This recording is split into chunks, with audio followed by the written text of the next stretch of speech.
జపాన్‌లో almost 2.6 million vending machines ఉన్నాయి. అంటే ప్రతి 30-40 మందికి ఒక వెండింగ్ మెషిన్ ఉందన్నమాట.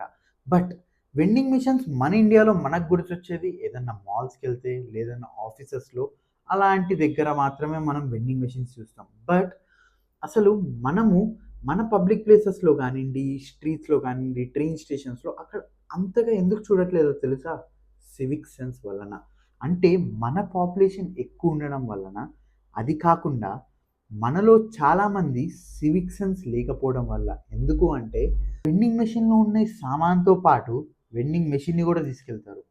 సో, మీకందరికీ ఆల్రెడీ గుర్తుంటే బౌన్స్ అనే కంపెనీ లిటరల్లీ మన ఇండియాకొచ్చి చాలా తక్కువ ప్రైజెస్‌లో మనందరికీ బైక్స్ అవైలబిలిటీగా పెడితే, ఆ బైక్స్‌ని డెస్ట్రాయ్ చేసేయడం, బ్యాటరీస్‌ని ఎత్తేయడం. సో, ఇలాంటివి మారితే గానీ అలాంటి డెవలప్‌మెంట్ మన ఇండియాకి రాదు. మీరు నమ్ముతారా లేదా? లేదా కరెక్టా కాదా అన్నది let me know in the comments.